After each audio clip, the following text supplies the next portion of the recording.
Hello everyone, this is General Hand Grenade. Welcome to my war room in Prince George, British Columbia.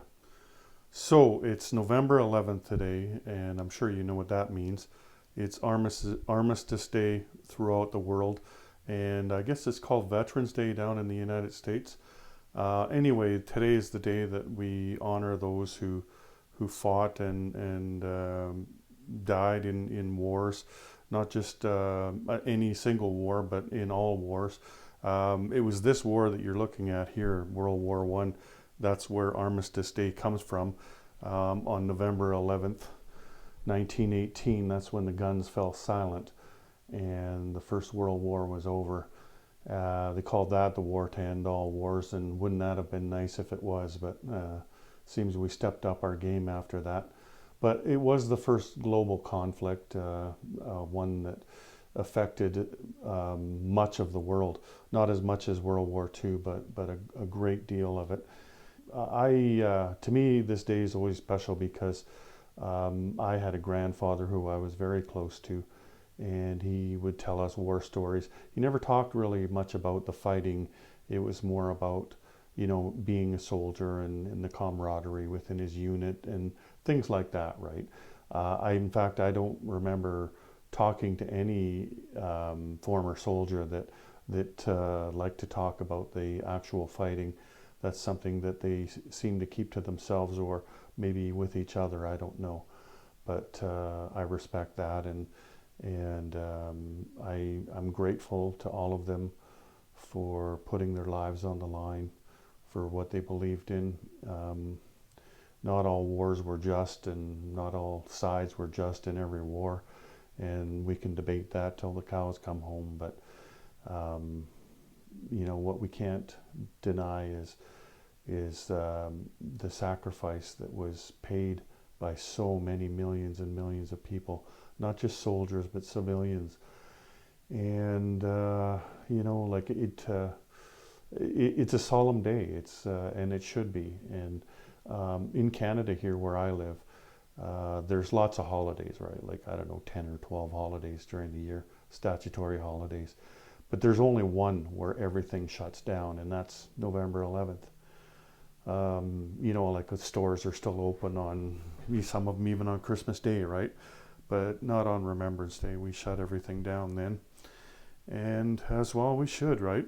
So I just want to say thank you to everybody who served and all those who were affected by war, whether as a soldier or a civilian. And I hope that someday this will never happen again. But I'm not laughing because it's funny. I'm just, because it's just, I'm not sure if we're ever going to get a handle on this. Anyway, I just wanted a moment to say my piece and to say thanks. And I've also got an announcement to make in this video. And so if you hang around, then you'll find out what's coming next.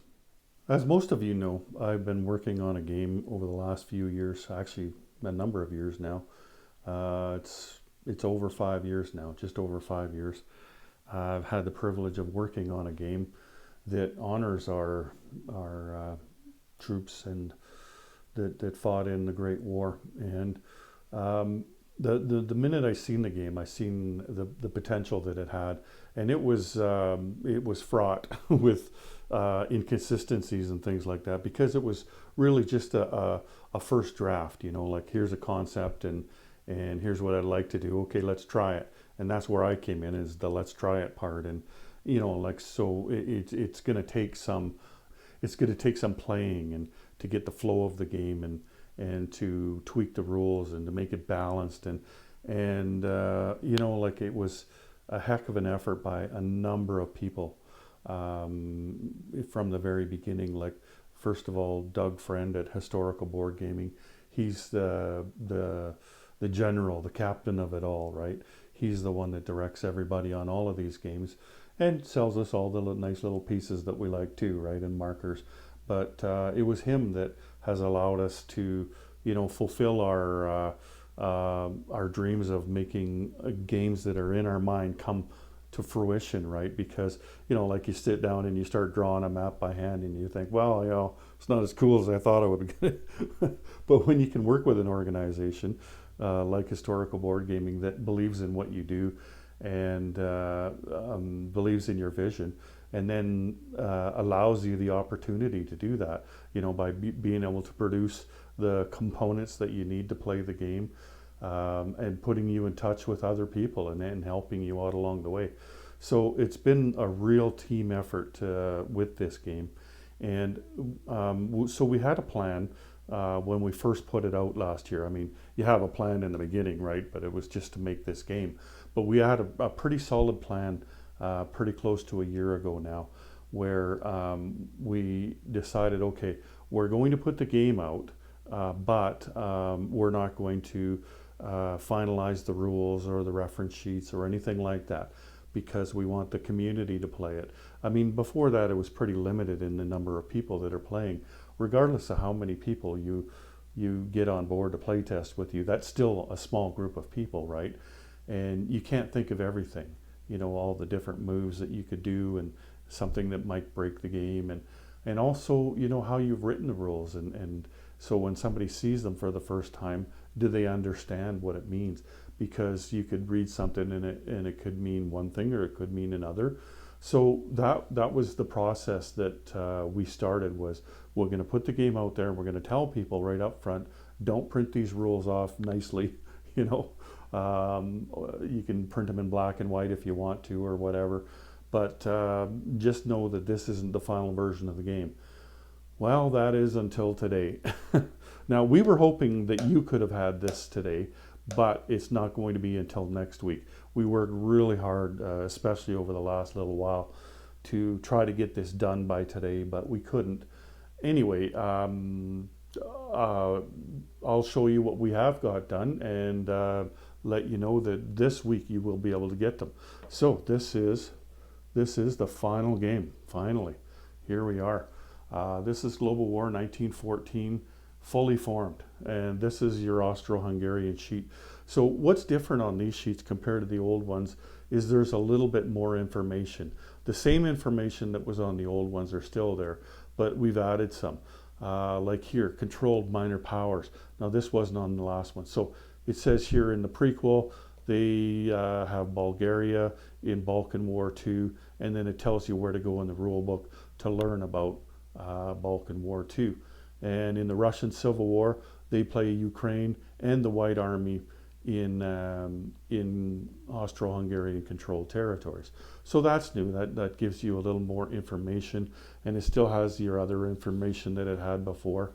Some of these have more, like there's not a lot of information for Austria-Hungary. Here, let's just move that over for a second. There you can see the setup sheets. There was a few mistakes on the setup sheets. Those have all been corrected. This one only had one. We had Galicia spelt wrong. We had a Galicia, and it's actually Galicia. Anyway, so this is a bigger sheet here. This is the British Empire. You notice the artwork in behind here. This was Doug's son, Casey. He's the one that did all this over the last few weeks here. We gave him the information, and this is what he came up with. Of course, him and I on the phone back and forth. No, move this up, move this down, move this left, move this right, make this darker. I'm sure he's had enough of me by now, but he's a good guy and he's really talented. This isn't what he does for a living, but I think he did a pretty good job. So these pictures he got, like, you can't just use any pictures, especially when you're selling a game, right? Or selling anything. You can't just use somebody else's stuff. So these were generated by AI. Casey would just input what he wanted, and it would spit out a picture, right? So here again, the controlled miners, it tells you in the prequel, the British Empire controls Greece in Balkan War I and II, and it tells you where to go. And then the Civil War, it's just the White Army. It's got your special abilities and your income penalties and things like that. And let's see over here. It's got your victory conditions, everything that was on the last sheet, but everything's been corrected. Everything's been, the wording has all been changed where it needed to be. One of the things that, like I redid the whole rule book and all of this, right? So one of the things that I strive to do was to make everything consistent. Like we don't just call something a neutral and then on the next page call it a minor power, and then on the next page call it a neutral minor power or whatever. Like everything does have a specific term, and those terms have been added to the glossary in the rule book. So I've taken great pains to go through and make sure that everything's called what it's supposed to be called, so that all throughout the rule book and all throughout these things, when you read what a minor power is, you can go look what a minor power is, and then you know, okay, this is a minor power. And you'll see that over and over and over and over again in the book, where there's something called a minor power. There's not just neutrals this and things like that, right? Like I try to be really consistent about all that stuff. So let's just keep going. And try to be more concise too. Like some of the stuff, it started going off on this and that or whatever, and it was just unnecessary. So I tried to remove the unnecessary stuff and just pare it down to exactly what it is that I'm supposed to be telling you, right? Anyway, so the two of the big changes in these things are the Japanese one and the Italian one. I was a little underwhelmed with the old ones, with the information that was on them, because it seemed kind of ambiguous about what they were and what they do and what they were capable of. And so I got together with Bob and I said, okay, now let's hash this out, because I want to write it out so that people can understand it. And so I'd ask him like 100 questions. What is this? What is that? What does this mean? Anyway, I got it all, and we got it all down. We agreed on everything. Some things we had to just decide on, right? But anyway, in the end, this is a lot like the Italian reference sheet. It's got everything on there. And like even in the controlled minor powers, Japan doesn't do much, right? They have a minor role in the Civil War there, but really they don't do much. The Italians a little more because they're a part of a war. Of course, you got your setup sheet over there too. Here's the French Republic. So again, the controlled minors, prequel, they got Italy, Montenegro in Balkan War 1 and 2. In the Russian Civil War, the Ukraine and the White Army in Crimea. So they have a very minor role in that war, or the Russian Revolution. Anyway, there's the setup charts for them, and the victory objectives up here. It's kind of funny. I was going through the victory objectives, and I'm looking at them. And that's not right. And I go to between the reference sheets and the rule books, they weren't exactly the same. You could tell one was an earlier version. It was this process was a good process. Like it took me a month to go through all this stuff with a fine-tooth comb, and to rewrite it and to rewrite it and to rewrite it and to rewrite it. And then, oh, look at that. Okay. And then when you change something in one place, you got to change it in 2 or 3 other places too, right? So anyway, Germany, yeah, this is a big one, right? Lots of stuff for Germany. Cruiser raiders. Here's a cruiser raiders from here to here. That was another thing that we had to drill down on, because I was a little confused. Okay, well, what does that mean? What can I do with this thing? Like I had an idea, but it was kind of like a sub, but it was a surface ship. And anyway, you read this and you will know this is how a cruiser raider works. Again, with the controlled minor powers, and they do quite a bit. They've got the Mexican Revolution, the Russian Civil War. Here, I should move over here. The Russian Civil War, they got Poland, Finland, Lithuania, Latvia, Estonia, the White Army. Like the Germans are busy in this game, right? That's why I always, if there's 2 people playing the Central Powers, I try to make it so one's the German and the other one is the other guys. Because you do have a lot to do. So there's your setup charts for the German Empire. And there you go, there's Imperial Russia. So the over here is nothing but the Russian collapse on this side, and this would be the regular stuff on the Russian sheet. There's your victory objectives, and let's keep going. There's your setup charts, and what else? Okay, there's Italy. So Italy, like Japan, same thing where more information.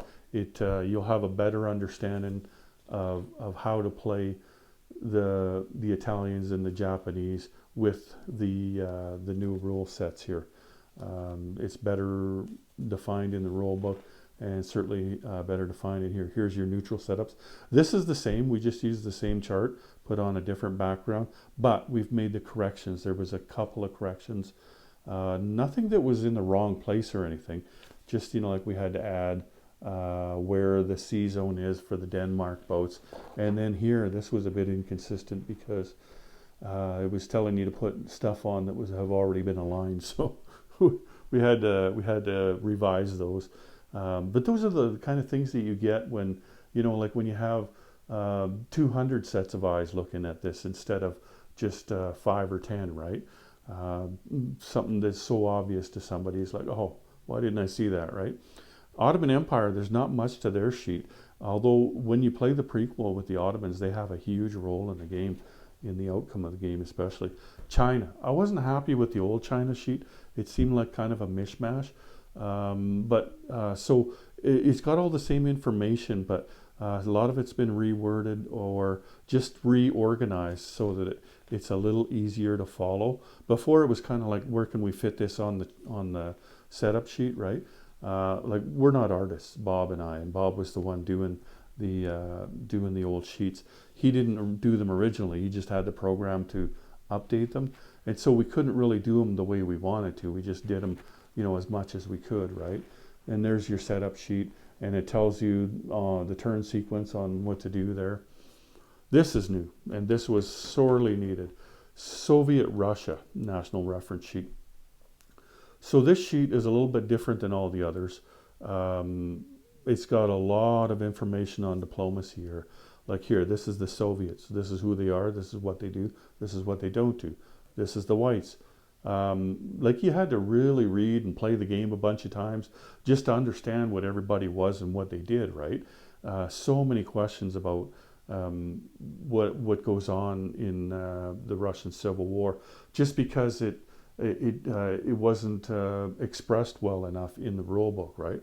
So Bob and I have rewritten all of this. I rewrote it, and then I'd give it to him. He'd go, no, you got the, and then I'd ask him questions and get more. So then we got the Ukrainians, and like the Ukrainians and the Polish and the Finnish, they're all minor powers within Soviet Russia, but they're all different as well. So it's important to define them all separately, right?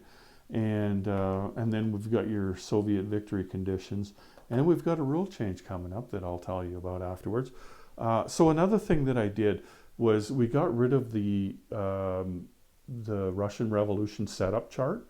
You're not going to need that anymore, because all of that is going to be on the Soviet Russia National Reference Sheet. Where else would you put it, right?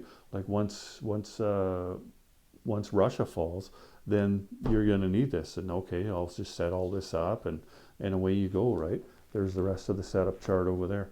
So really, really happy about getting a Soviet Russia, and I think it's going to be really helpful to the players of the game. So here's your American one here. A lot of the same information on there, a little bit different wording in some places, like, a little more concise, just like the rest of the stuff. But it still has all the information that was on the other one. There's both charts for the United States there. And then you get into the general reference sheets. So those have been reorganized a little bit. Like I put units and facilities together before. What was it? Terrain and facilities or something. Anyway, I didn't like that, so I've changed this. And it's much of the same information, but more information over here. For this kind of information, you needed to go to the rule book, which kind of pissed me off, right? Like you're reading the reference sheet and okay, it doesn't say that there. Well, let's look at the rule book. And so you go, oh, here it is.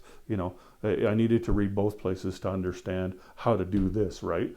Whereas I just thought, well, why don't just put it all in the reference sheet? It always drove me nuts about other games too. Like, okay, good, you got a reference sheet, but could you put more information on it so that I could actually use it?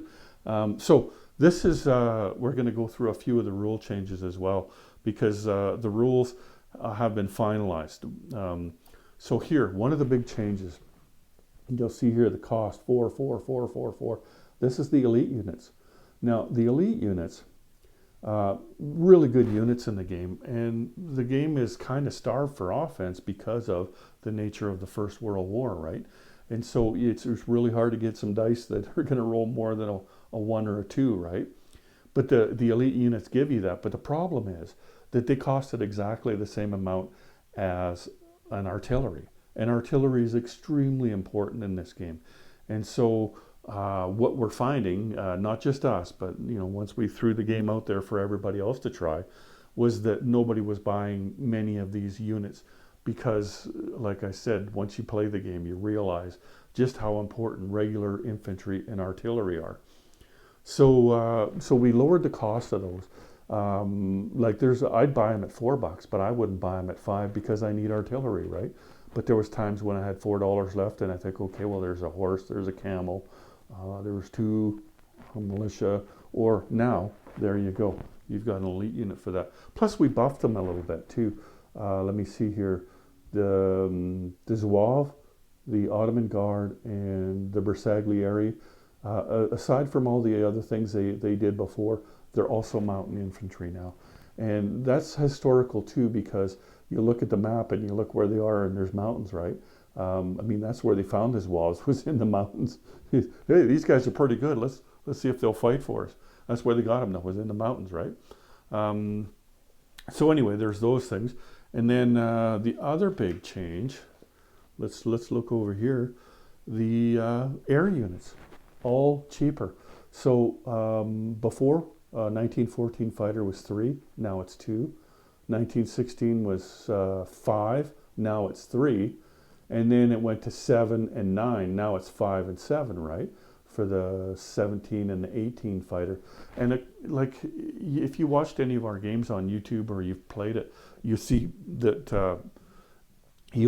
there just isn't much airplanes in the game because they just weren't that useful early in the war. They didn't have guns on them, right? And so why would you buy them? And you need infantry, you need artillery, you need, Anyway, so one of the things that we're going to try to do here, and I think this is going to work, is just lowering them because you're in, say, 1916, you could buy 2 or 3 fighters at 3 and then upgrade them through the dice, and then next thing you know, you've got actual fighters that are useful. Once you get to 1917, 1918, these are useful weapons in the war. The problem was that they costed 7 and 9. So useful, but rolling it a 3 for a 7, no, that doesn't make any sense, right? You might as well buy artillery and roll it a 4 for 5 instead of that, right? So anyway, this is going to make a big difference, I think, in that. But it's not just those. Seaplanes are less, Zeppelins are less, airships, those are all less. You couldn't make observation balloons less because, let's face it, they're already down. You know what? I glossed over one thing. I want to go back when it comes back to the elite units.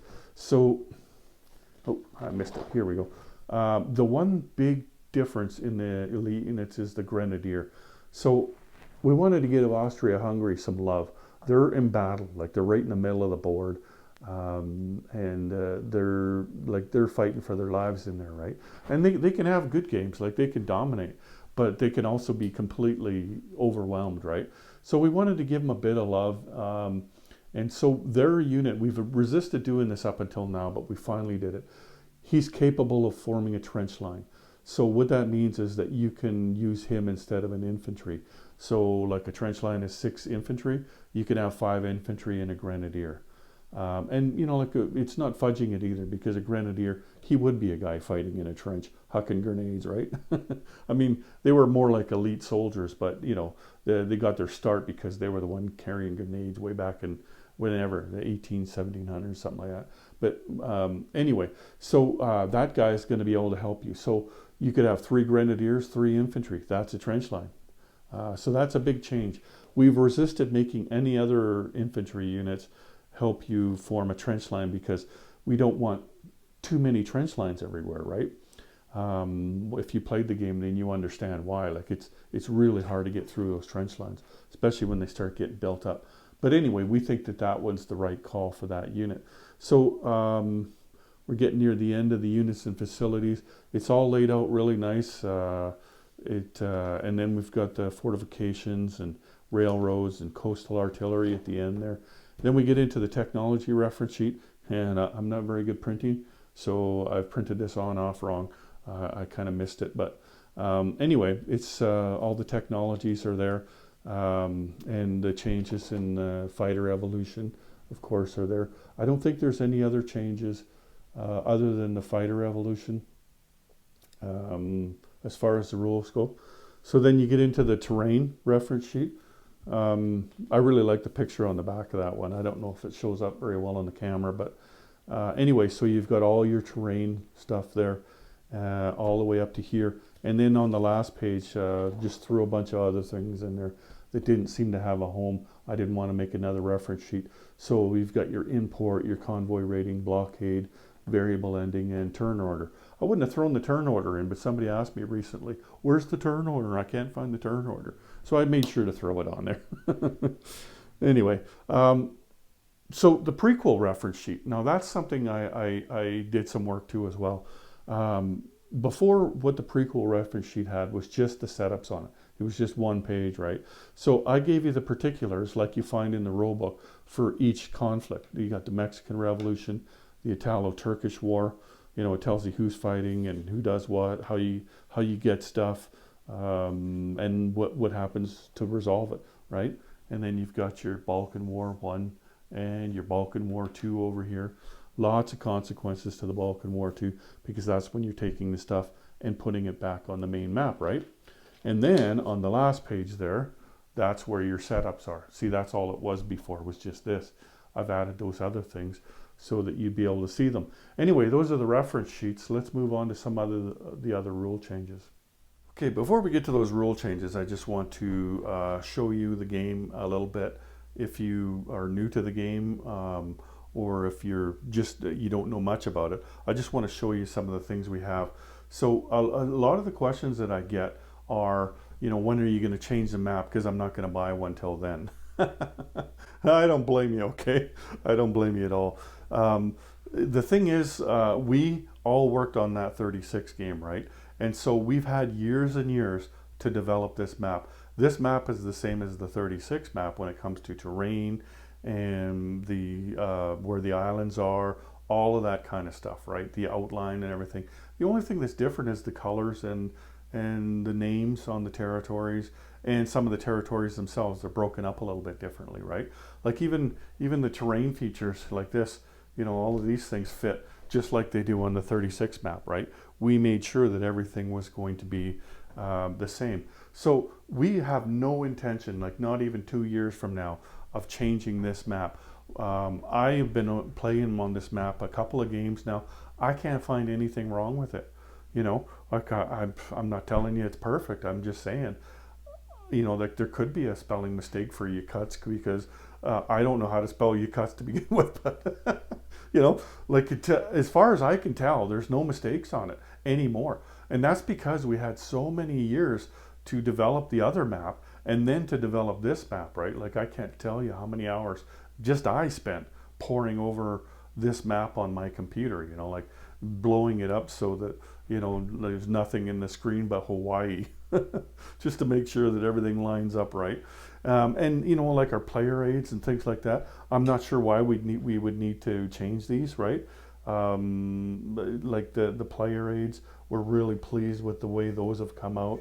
Like there's your mini maps there, the Balkan and the Mexican, and you know, like these things. Like I could see maybe these might have to change at some point, because if we added a new unit or changed what a unit attacks or defends at, and we haven't done any of that. So like this is fine. It's not like you need the costs on these things, right? So all of this stuff is going to be good, and like who knows, maybe we'll come up with different technologies. If I was to guess that we would have to replace one of the player aids, I would guess it would be the technology chart. And I have no idea because we're not that far yet. We're just getting this game out right now, right? So you don't have to worry that if you purchase this game that you're not going to be able to play it in 2 years from now because the rules have changed. Don't worry. If the rules change, all you got to do is download a new set of rules. The map is going to be the same. So there you go. We're really happy about that. And that's something that we consciously did on purpose, right?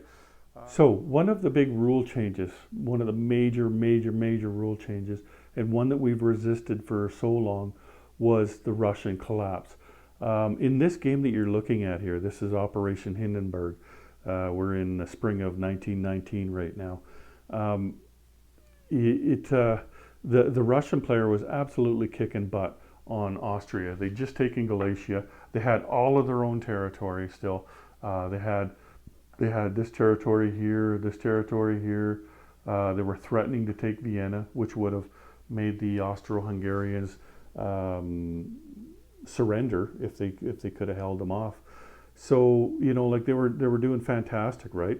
But then the dice roll, they went to revolution, and that's like we don't feel bad about that. That's the way it should have been, right? It wasn't the war, and I've talked about this before, so I won't go into it too far. But it wasn't really the war the way it was going that made them go to a revolution. It was a lot of things. The fact that the war was not run very well, that added to it, right? So we asked ourselves, Bob and I, we had a long conversation. So what would happen? Not just one conversation, by the way, several. And, what would change that? What would have changed anything? And Bob suggested, well, maybe if they'd taken out somebody else's capital, like if they took Berlin, right? Well, maybe the people wouldn't have revolted then, right? Because they would all be happy that their mortal enemy, they've taken their capital. And so, okay, well, how about if they take out if they have one of the Central Powers capitals, then you don't roll for the Russian Revolution. And we thought, well, yeah, that'll work. And in this game, for instance, he shouldn't have gone to revolution. He had this territory. See, Austro-Hungarian Empire had two capitals. There was Vienna, which was the capital of Austria, and there was over here was the capital of Hungary. This would have been Budapest over here. So both of these territories, you have to take them out in order to make Austria-Hungary surrender, right?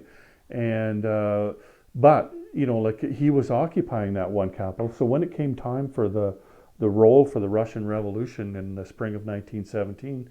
You look around the board, oh, they've got one capital, okay, we don't roll this turn. So then you go around, and then the next time it's time to roll for the Russian Revolution.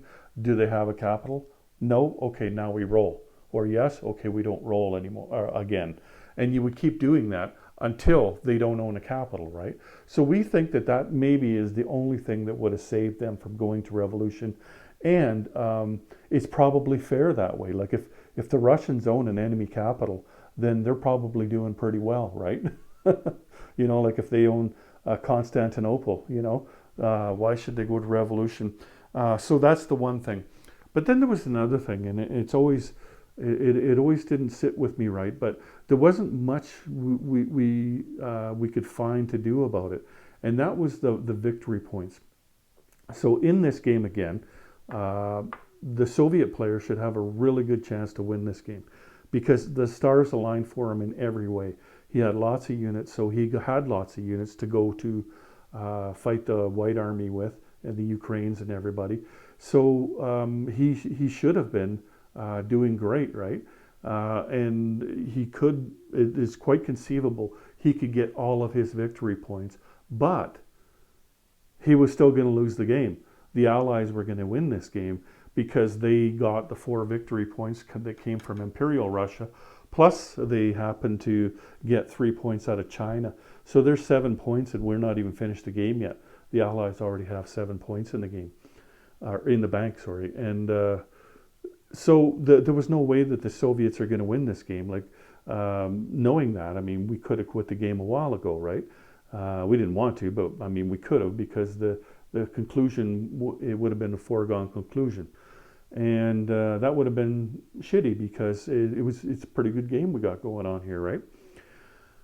So what we did, the solution to that was the 4 points that came from Imperial Russia still go to the Allies, because the Allies did earn that too. Like, the Allies are lend-leasing over to Russia. You're fighting together. The reason they got so powerful to begin with was, if you're watching the game, Serbia. We loaded Serbia with tons of units, and they became Russia as soon as the war broke out. And so Russia was able to occupy Austria the entire time until they went to revolution. And, you know, like that was all the difference there. So the Allies deserve the points, right? But don't the Russians deserve the points too? Like, the Russian player's gone. He lost all his points, right? So that's another change as we made, is if the Imperial Russia does have some points when they go to revolution, then those points will count both for the Allies and for the Soviets. And that's just about the right amount too, right?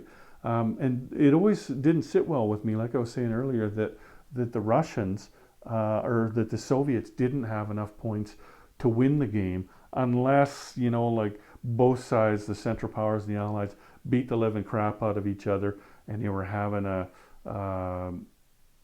close game, you know, a defensive game where neither one was getting their points. Then, if the Russians or the Soviets got all the points they could, then they could win the game, and that's going to be a rare occasion, right? Whereas it should be that if the Soviet player, the Russian player, is having a good game, they should have an opportunity to win the game. And this gives them that opportunity. Plus, it gives them the incentive to do well. Like, we had a play test, and in right here in my place, and the Russian player, he thought, well, you know what, I'm going to try to go to revolution. So he pulled way back, put a shit ton of artillery back here, and then, you know, like, we didn't even bother after that. We thought, okay, that broke the game. Let's figure out something. And so we did figure out some things, but I think this is going to be the last nail in that coffin, where the Russians are not going to be, the Soviets, are not going to be able to win the game if the Russians don't give them any points. Like, they're going to need some of those points in order to win the game. It's likely they'll need some of those points, right? So they're going to need to try. The Allies want them to try. So everybody's honestly going to be able to, or is honestly going to be working to win the game, rather than trying to find some cheesy little way of weaseling their way into a victory by some technicality, right? So that fixes that problem totally. Like I said, the Soviets are not going to win the game if they don't come out of the pre-revolution era with some points. Like, I think they're probably going to need at least 2, but probably more like 3 or 4 points. In this game, they had 4 points. So that is a big change in this game. And, you know, like, it's, I know how disappointed our Russian player was when Randall, when that was rolled. Like, it's, what did I do wrong? Like, he didn't do anything wrong. But now he's got the opportunity to win the game by himself. And by the way, he's finding out in this video. We didn't tell him. I've told him about this, wanting to change this rule, but we didn't tell him we were going to. And we decided last week that we were going to. But I said, let's hold off until we roll out the new game, and we'll just retroactively make that rule for this game, because that's the way it should be anyway. He already got boned on the going to Russian Revolution. Like, he wouldn't have gone to Revolution if that was the case, that the rules had already been changed. But the least we could do is let him count his points, right? So the Allies are going to get those 4 points, and the Soviets now have 4 points in the bank in this game. And good luck, Randall. Okay, so a couple more rule changes that have to do with units. The first one is tanks. So with tanks, the rule is that Britain, France, and Germany all have to develop tanks on Britain's turn in the spring of 1916. And it's actually a pretty good deal for them. Before, we didn't have an incentive for them to do that, but now we do. And before we made them do it, we never saw any tanks in playtesting because nobody purchased them.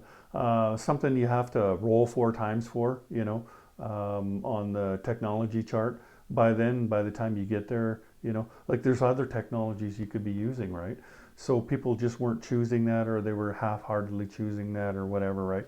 So anyway, we put tanks in the game by making them do that. The problem was that they're the only ones that got the tanks. And for the most part, they're the only ones that need the tanks. But so that rule is going to stay. So you pay for IPP, assuming that you haven't developed them at all. Like if you're on stage 1, then you only pay 3 IPP. If you're on stage 2, then you pay 2 IPP. And anyway, then you get a free tank. And a tank costs $5. So at the very most, you get a $5 tank for $4, and now you can buy tanks and armored cars. Armored cars, by the way, are really quite good, as long as you're not in mountains. But anyway, they've got target selection. There's not many units in this game that have target selection, and they're one of them. So you get that. Now, the change that we're making is that everybody else can develop tanks after that as well.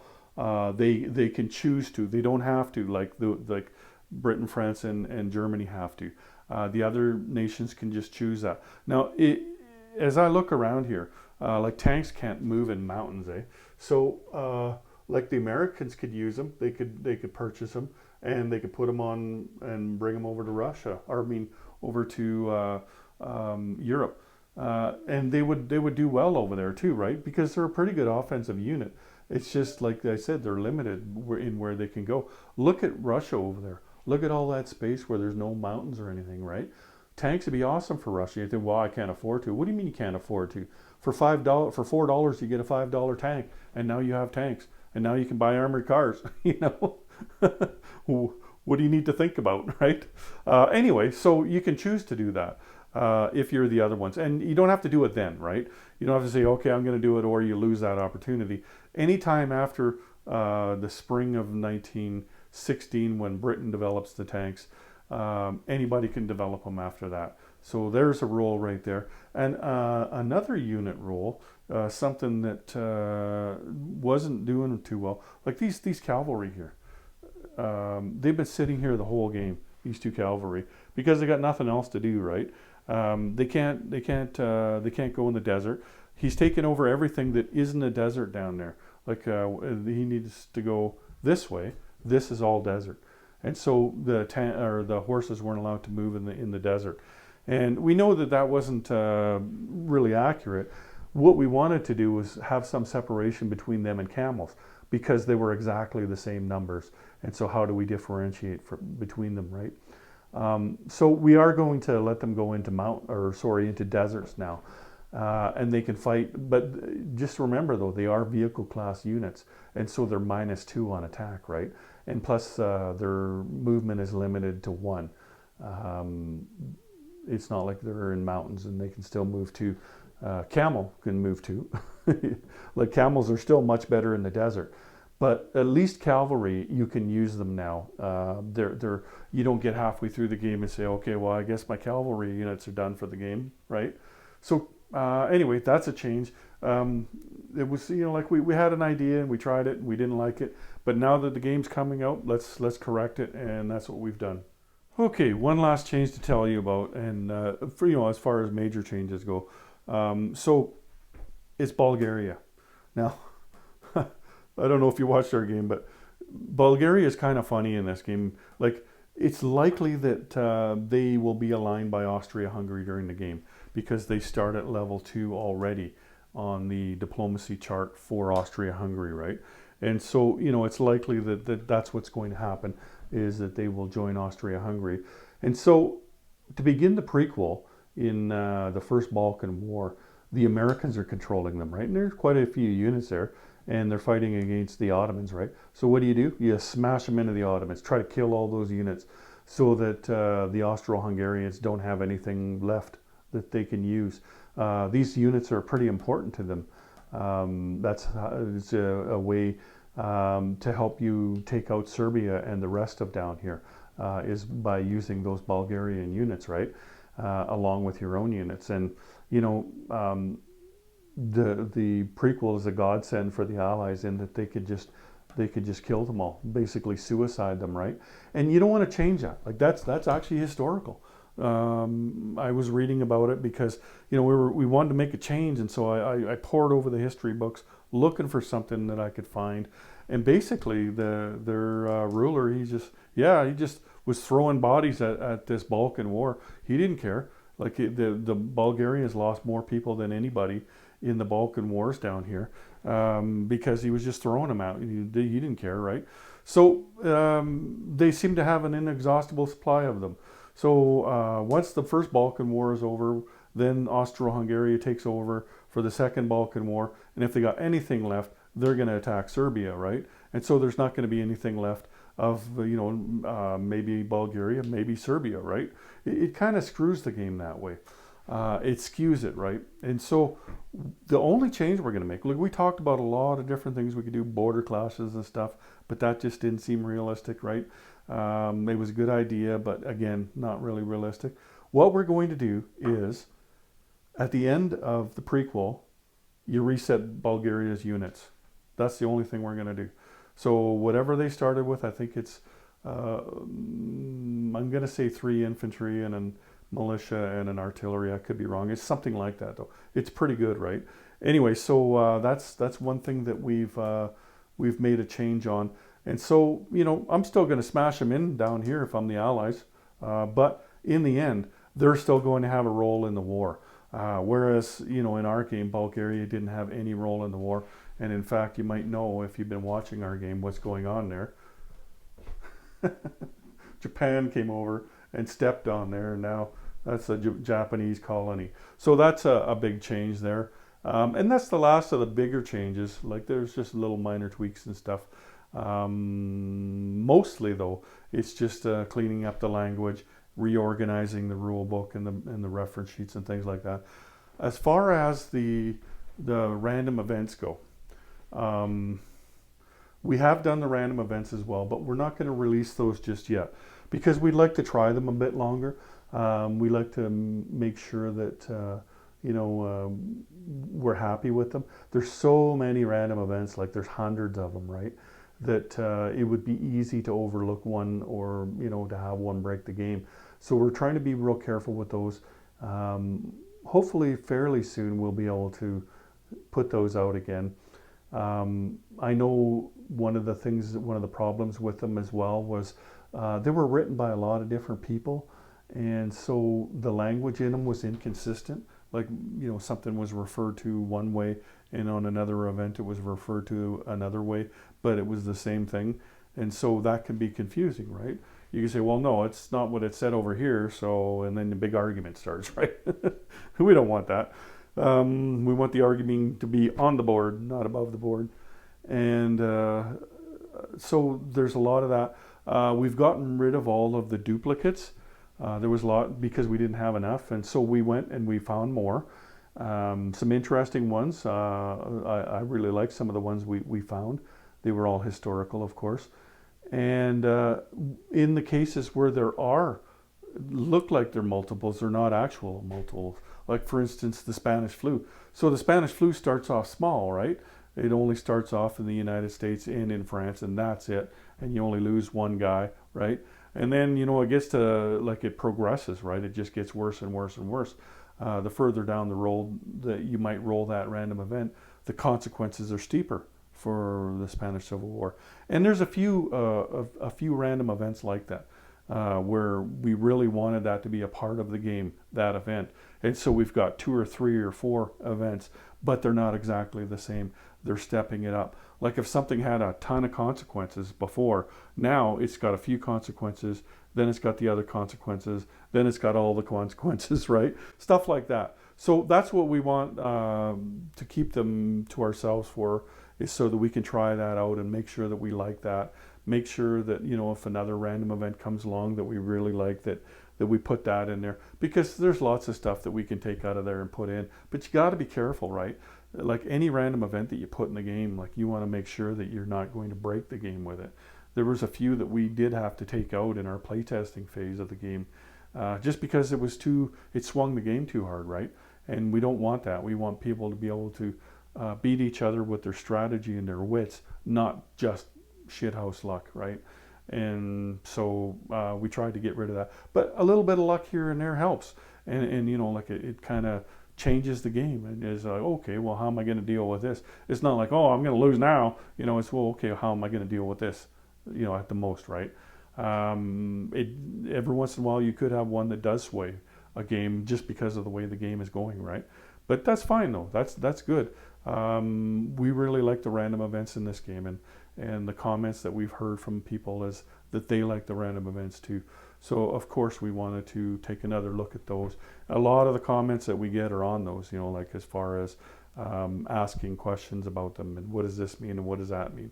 So all that's been cleaned up, and I believe that they are all clear and concise now. The only thing I will say, like I was talking earlier about how I tried to line up all the things to be exactly the same, like minor powers. If it's a minor power on this page, it should be a minor power on the next page. The only word in the rule book that is actually interchangeable is land zone and territory. Both of those mean the same thing. And you will find that hundreds and hundreds of times throughout the rule book and the reference sheets. And I thought, you know what, I'm not going to change all these. They're both the same thing. I like both terms. And so we kept the term land zone and territory. But other than that, I don't believe that there's any other terms that mean two different things in the game.